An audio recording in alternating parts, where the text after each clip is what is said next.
Hello guys, welcome back to my YouTube channel. मेरा नाम है मिहिर अग्रवाल और आप सबका स्वागत है मेरे यूट्यूब चैनल पर।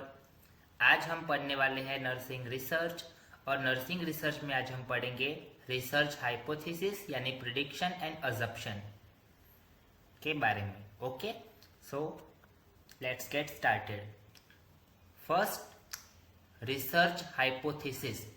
It is an tentative prediction about the relationship between variables to prove or tested through the research. इसका मतलब है कि ये एक टेंटेटिव प्रिडिक्शन है। टेंटेटिव प्रिडिक्शन होती है जो वेरिएबल्स के बीच का रिलेशनशिप को रिसर्च के थ्रू टेस्ट या प्रूव करने के लिए बनाई जाती है। Next, it is defined as the formal statement of the tentative or expected prediction or explanation of the relationship between two or more variables in a specific population. इसका मतलब यह है कि ये एक फॉर्मल स्टेटमेंट होता है जो किसी स्पेसिफिक पॉपुलेशन में दो या दो से ज्यादा वेरिएबल्स के बीच में एक्सपेक्टेड यानी अनुमानित रिलेशनशिप या उसका एक्सप्लेनेशन को दर्शाती है। नेक्स्ट क्या है तो कि hypothesis is a formal tentative statement of expected relationship two और more variable under the study. इसका क्या मतलब है कि हाइपोथेसिस स्टडी के दौरान दो या दो से ज्यादा वेरिएबल्स के बीच में जो अनुमानित रिलेशनशिप का एक फॉर्मल टेंटेटिव स्टेटमेंट होता है। Next, hypothesis help to translate the research problem और objectives into a clear explanation और prediction of the expected resulting and outcome of the study. इसका क्या मतलब है तो कि हाइपोथेसिस रिसर्च प्रॉब्लम या ऑब्जेक्टिव्स के स्टडी को अनुमानित रिसर्च एंड आउटकम की एक क्लियर एक्सप्लेनेशन या उसका प्रिडिक्शन यानी प्रिडिक्शन में ट्रांसलेट करने में मदद करता है। ओके, सो उससे हमें मिलता है एक रिजल्ट और उसका जो आउटकम मिलता है उसकी हम स्टडी करते हैं। नेक्स्ट क्या है तो कि hypothesis is derived from research problem, literature review and conceptual framework. Review of literature is your unit 3। सो उसके बारे में हम डीप में यूनिट 3 में पढ़ेंगे। अभी इसके बारे में देखते हैं कि वो कहना क्या चाहते हैं। तो कि हाइपोथेसिस को रिसर्च प्रॉब्लम यानी लिटरेचर रिव्यू, स्थिति समीक्षा और कंसेप्चुअल फ्रेमवर्क से डिराइव किया जाता है। नेक्स्ट, सोर्सेस ऑफ हाइपोथेसिस कौन से होते हैं? So first, personal experience. Okay, next imagination and thinking, next observation, उसके बाद आता है साइंटिफिक थ्योरी, उसके बाद culture and previous research and literature. सबसे मोस्ट आईएमपी पॉइंट कौन सा है तो कि previous research and literature. Okay, next है characteristics of good hypothesis. So characteristics of good hypothesis में क्या क्या आएगा? सो फर्स्ट आएगा पावर ऑफ प्रेडिक्शन यानी अनुमान लगाना, फिर टेस्टेबल यानी टेस्ट करना, consistence with the existing body of knowledge यानी कंसिस्टेंसी रखना और बॉडी के बारे में नॉलेज रखना।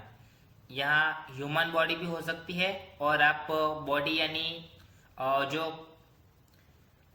टेक्नोलॉजिकल लैंग्वेज में आती है और बॉडी वो वाली भी आ सकती है। Okay, next simple and concise, उसके बाद आता है stay on imbue okay in declarative form और उसके बाद आएगा consistency and harmony.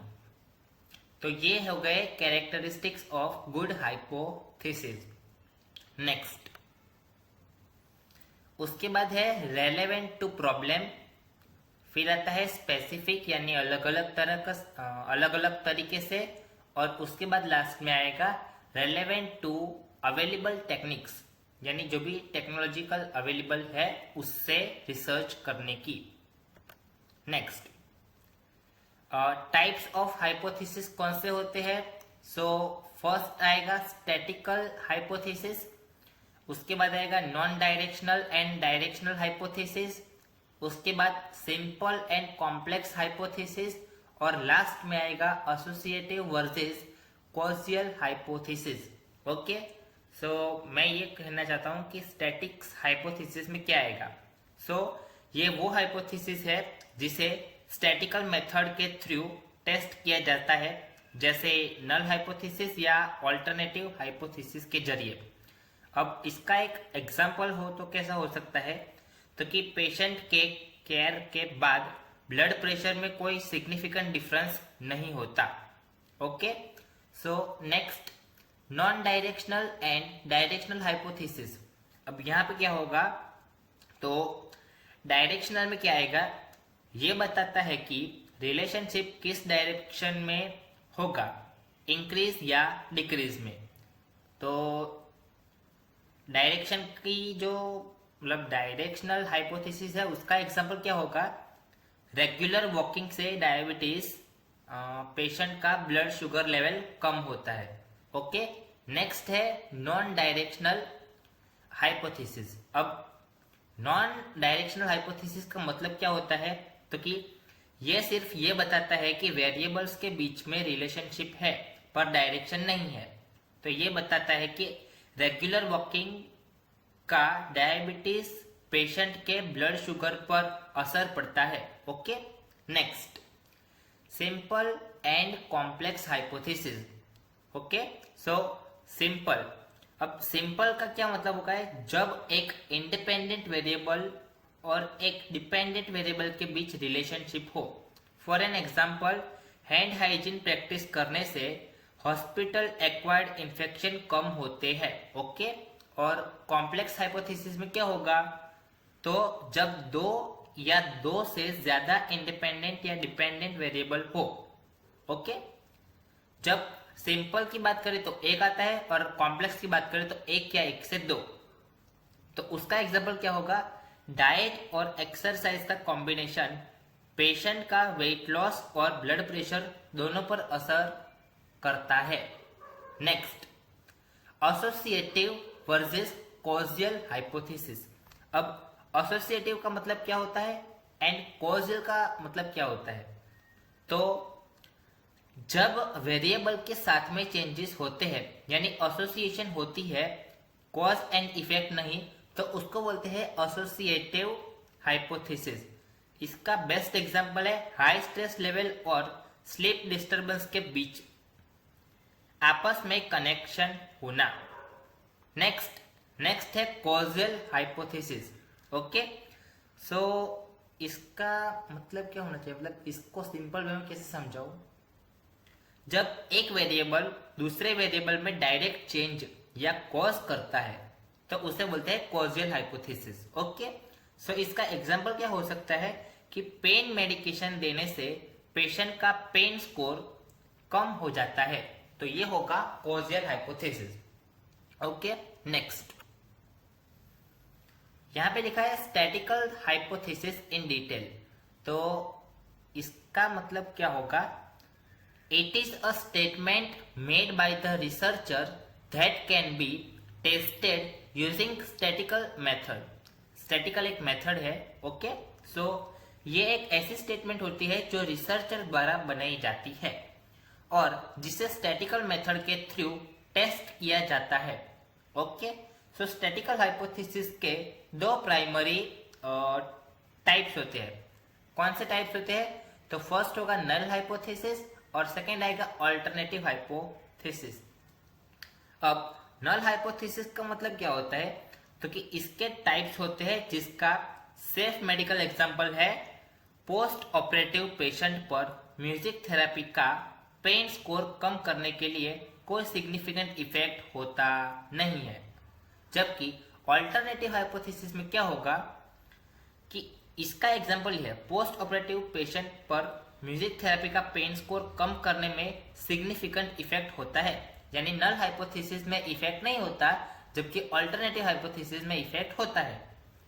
Next, analysing या तो analyse sample data and null hypothesis should be reject in favour of the alternative hypothesis. Simple भाषा में कहूं तो सिंपल डेटा का एनालिसिस किया जाता है और अल्टरनेटिव हाइपोथेसिस के फेवर में नल हाइपोथेसिस को रिजेक्ट किया जाता है। Next, non directional and directional hypothesis. अब ये तो मैंने आपको पहले समझा दिया है, लेकिन अब हम थोड़ा डिटेल में पढ़ेंगे। सो नॉन डायरेक्शनल हाइपोथेसिस का मतलब क्या है? तो it is a type of alternative hypothesis that describe the expected relationship between variables without starting is direction। इसका क्या मतलब है कि ये अल्टरनेटिव हाइपोथेसिस का एक ऐसा टाइप होता है जो वेरिएबल के बीच में एक्सपेक्टेड रिलेशनशिप को बिना डायरेक्शन के डिस्क्राइब करता है, यानी डायरेक्शन स्टेट किए बिना। ओके, इसका अगर मैं सिंपल में आपको बोलूं तो क्या होगा, क्योंकि ये एक अल्टरनेटिव हाइपोथेसिस है जिसमें वेरिएबल के बीच में एक्सपेक्ट यानी अनुमान किया जाता है और रिलेशनशिप में डायरेक्शन के बिना डिस्क्राइब किया जाता है। ओके, और डायरेक्शनल हाइपोथेसिस में क्या होगा, तो it specifies the direction of the test's relationship starting that one variable is predicted to be large or smaller than null value। इसका क्या मतलब होता है? ये टेस्टेड रिलेशनशिप की डायरेक्शन को स्पेसिफाई करता है। क्या करता है? डायरेक्शन को स्पेसिफाई करता है, जिसमें यह बताया जाता है कि एक वेरिएबल यानी नल वैल्यू से बड़ा या छोटा होने की अनुमान किया जा सकता है। ओके, सो नेक्स्ट है सिंपल एंड कॉम्प्लेक्स हाइपोथेसिस। अब यहाँ पे लिखा है सिंपल हाइपोथेसिस में it predict the relationship between a single independent variable and a single dependent variable. Okay, so इसमें क्या लिखा है कि it predict the relationship between single independent and single dependent, यानी इसमें हमें यह अनुमान लगाना होता है कि रिलेशनशिप हाइपोथेसिस का एक डिपेंडेंट वेरिएबल से होता है और एक इंडिपेंडेंट वेरिएबल से होता है। अब डिपेंडेंट वेरिएबल कॉज होता है? नहीं, डिपेंडेंट वेरिएबल होगा इफेक्ट। ओके, और इंडिपेंडेंट वेरिएबल कौन सा होगा? तो कि cause. For an example, smoking is correlated with lung cancer. Okay, अब इसमें कॉज कौन सा होगा? तो कि एक होगा कॉज और एक होगा इफेक्ट, स्मोकिंग और लंग कैंसर। ओके, ये इज द बेस्ट एग्जांपल होगा सिंपल हाइपोथेसिस का। Next, complex hypothesis it predicts the relationship between two और more independent variable and two और मोर डिपेंडेंट वेरिएबल, यानी इसमें अनुमानित देखा जाए तो रिलेशनशिप दो इंडिपेंडेंट वेरिएबल और दो डिपेंडेंट वेरिएबल के बीच में होता है। इसका बेस्ट एग्जांपल क्या होगा? तो कि smoking and alcohol lead to cancer, tension and chest infection. Okay, so smoking and alcohol से कैंसर मतलब कैंसर को मेन इफेक्ट होता है और टेंशन और चेस्ट इन्फेक्शन बढ़ते हैं। अब टेंशन यानी स्ट्रेस एंड चेस्ट इन्फेक्शन ये दोनों अलग चीजें हैं। Okay, so don't be mix it. Next है एसोसिएटिव वर्सेस कॉजियल हाइपोथेसिस। अब एसोसिएटिव हाइपोथेसिस का क्या मतलब है? It shows a relationship between variables that occur naturally without any manipulation. Okay, so यहां पे क्या होगा? तो कि ये वेरिएबल्स के बीच का एक ऐसा रिलेशनशिप दिखाता है जो बिना किसी मैनिपुलेशन के नेचुरली अकर होता है। कॉज एंड इफेक्ट रिलेशनशिप यानी एसोसिएटिव हाइपोथेसिस में मेन हाईलाइट वर्ड हम देखेंगे तो ये हाईलाइट सेंटेंस है, cause and effect relationship. Okay, second causal hypothesis. अब कॉजियल हाइपोथेसिस का मतलब क्या होता है, तो कि predict a cause and effect relationship और independent between predict a cause and effect relationship or interaction between independent and dependent variable। इसका क्या मतलब होता है कि यह इंडिपेंडेंट और डिपेंडेंट वेरिएबल के बीच कॉज एंड इफेक्ट के रिलेशनशिप और इंटरेक्ट का अनुमान या प्रिडिक्ट करता है। ओके, नेक्स्ट, यानी एसोसिएटिव हाइपोथेसिस हो या कॉजियल हाइपोथेसिस हो, दोनों में कॉज एंड इफेक्ट रिलेशनशिप होता है। ओके, नेक्स्ट है न्यू टॉपिक रिसर्च अजम्पशन। हमने पहले जो पढ़ा था वो था रिसर्च हाइपोथेसिस, अब हम जो पढ़ेंगे वो होगा रिसर्च अजम्पशन। सो रिसर्च में अजम्पशन का मतलब क्या होता है, तो assumption are statements that are taken for granted और are considered true even through they have not been scientifically tested। इसका मतलब है कि assumption ऐसी स्टेटमेंट होती है जिन्हें टेकन फॉर ग्रांटेड यानी सही मान लिया जाता है या ट्रू कंसिडर किया जाता है, भले ही उन्हें साइंटिफिकली टेस्ट ना किया गया हो। जैसे क्या बोलूं, मतलब भगवान में बिलीव करना, ओके, वैसी चीजें अजम्पशन में आ जाएगी। Research is build upon assumption. इसका मतलब है रिसर्च हमेशा अजम्पशन के ऊपर बिल्ड होती है। Assumption provide basic to conduct the research study. Assumption research के स्टडी को कंडक्ट करने के लिए आधार प्रोवाइड करती है या बेस प्रोवाइड करती है। Next, best example for assumption। Assumption is to the research question।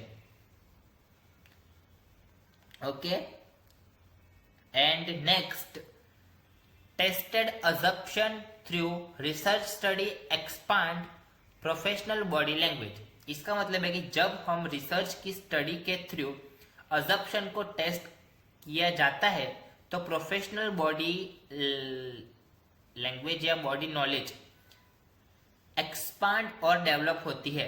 अब बॉडी नॉलेज का मतलब होता है प्रोफेशन का ज्ञान। ओके, नेक्स्ट है types of assumption. So types of assumption कौन से होंगे? फर्स्ट है universal assumption, second assumption based on theory, third assumption need to conduct research, fourth warrant assumption and fifth unwarrant assumption.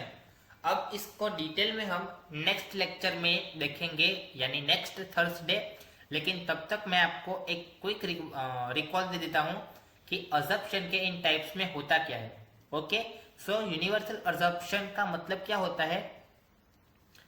ये एक ऐसी अजम्पशन होती है जो यूनिवर्सली ट्रू मानी जाती है। For an example, human beings को सर्वाइव के लिए ऑक्सीजन और बेसिक केयर की जरूरत होती है।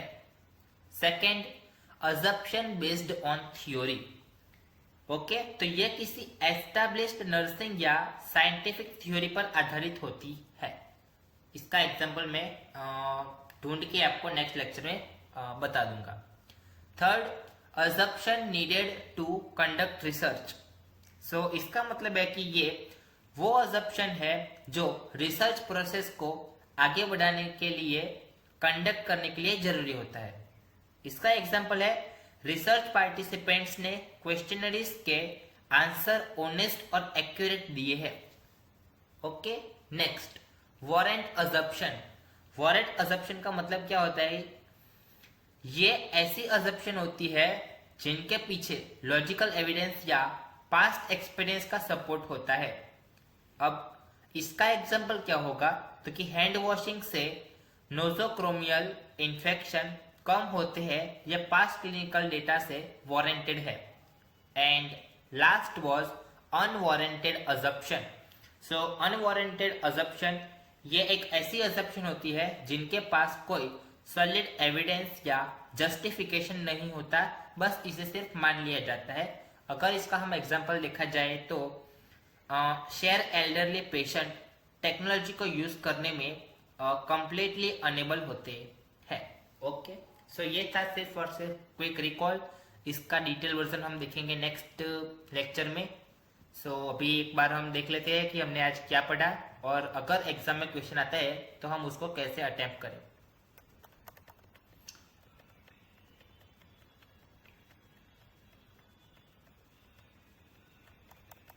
आज हमने दो टॉपिक पढ़े थे। First, research hypothesis and assumption. हम ये नहीं कहेंगे कि हमने आज अजम्पशन पढ़ा है, लेकिन अजम्पशन से की ऊपर से नॉर्मल स्टडी देखी है।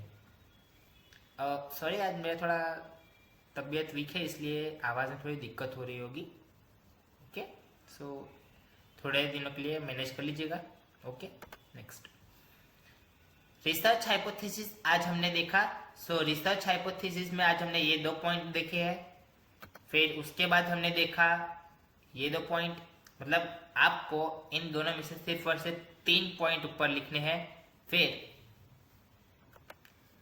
फिर आपको लिखना है सोर्सेस ऑफ हाइपोथेसिस। अगर ये क्वेश्चन 5 मार्क्स में होता है तो आपको सोर्सेस भी लिखने हैं, और आपको सोर्सेस ऑफ हाइपोथेसिस पूछे तो आपको ये डिटेल में लिखना होता है, जैसे personal experience, imagination and thinking with. Okay, personal experience, imagination and thinking, observation यानी देखना, scientific theory, culture and previous research and literature. Previous research का मतलब है कि अगर हम अभी कोई स्टडी कर रहे हैं, फॉर एन एग्जांपल हमने मेंटल हेल्थ नर्सिंग पर एक रिसर्च की है, और टॉपिक था चलो टॉपिक हम रखते हैं XYZ, कि XYZ टॉपिक पे हमने आज रिसर्च की। ओके, सो उसका हम पहले पास्ट रिसर्च देखेंगे कि उसमें पास्ट रिसर्च में से हमें क्या डेटा मिला है। ओके, और उस बेसिस पे हम थ्योरी बनाएंगे यानी रिसर्च करेंगे। Next, characteristic of good hypothesis. तो ये आ चुकी है अब कैरेक्टरिस्टिक्स। 5 मार्क्स के क्वेश्चन में आप कैरेक्टरिस्टिक्स भी लिख सकते हैं। यहाँ पे आप लिख सकते हैं पावर ऑफ प्रिडिक्शन, प्रिडिक्शन यानी अनुमान। फिर आता है टेस्टेबल, उसके बाद आएगा consistency with the existing body of knowledge.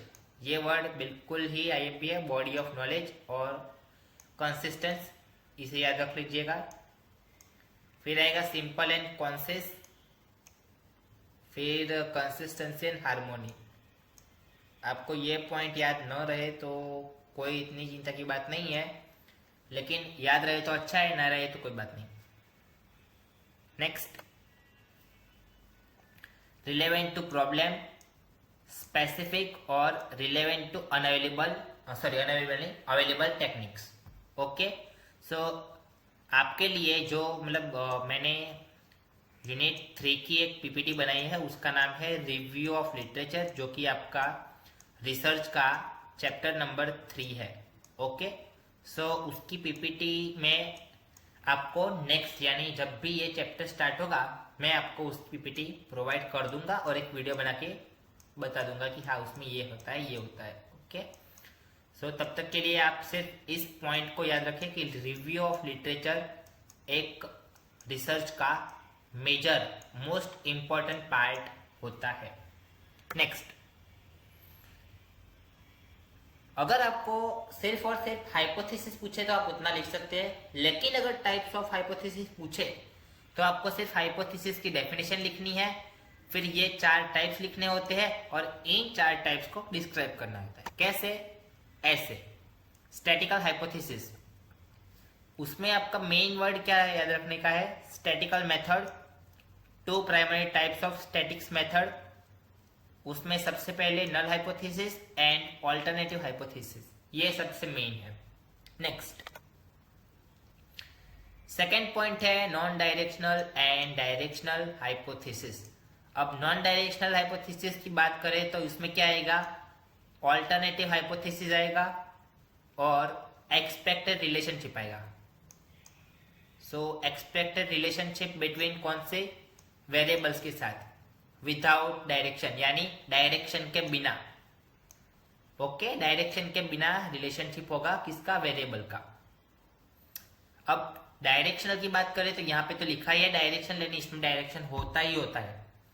So it specific the directional of the test is relationship starting that one variable is predicted to larger or smaller than null value.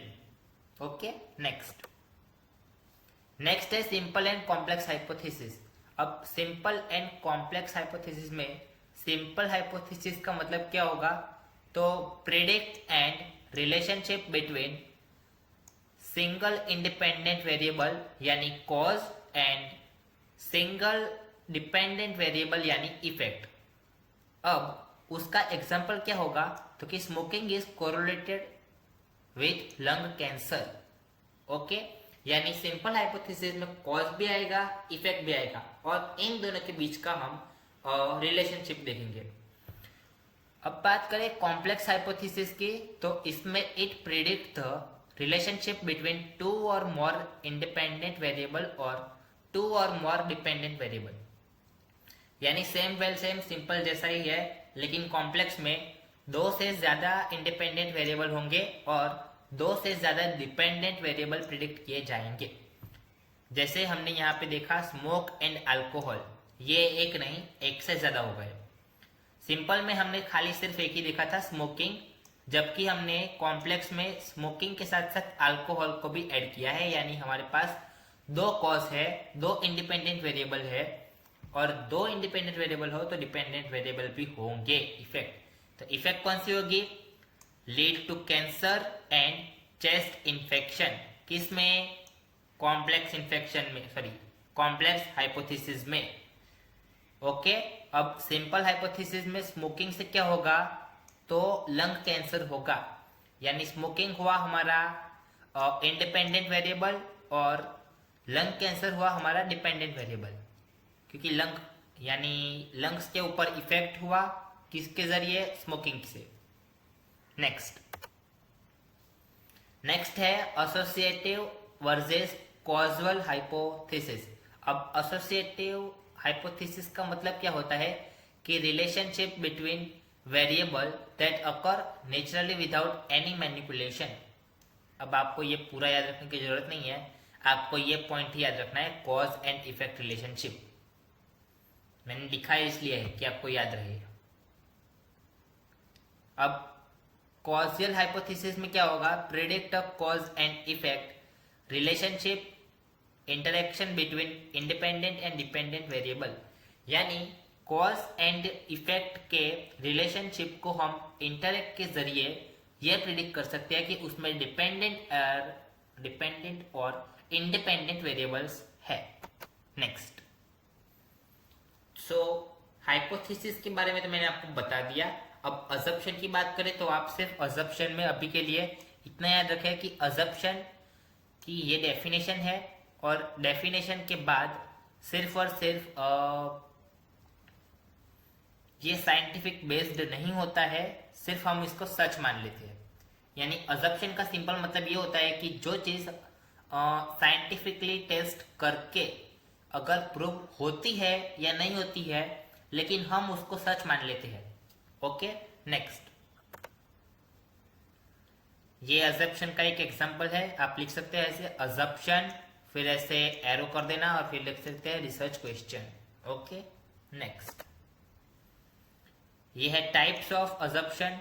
आप इन types को note down कर लेना अपने notes के अंदर, और इस notes में आपको सिर्फ इतना ही लिखना है। फिर इसका जो भी डिटेल पीडीएफ होगा वो आपको नेक्स्ट लेक्चर में मिल जाएगा। सो आप मेरे यूट्यूब चैनल को सब्सक्राइब कर देना, वीडियो को लाइक कर देना और अपने दोस्तों के साथ शेयर कर देना, ताकि आने वाले टाइम पर आपको ये जो अजम्पशन के जो टॉपिक है उसकी आगे की नोट्स मिलती रहे। सो आप नोट्स बनाते रहिए, लिखते रहिए और all the best for your upcoming exam. Okay, so मिलते हैं नेक्स्ट वीडियो के लिए, तब तक के लिए गुड बाय, टेक केयर।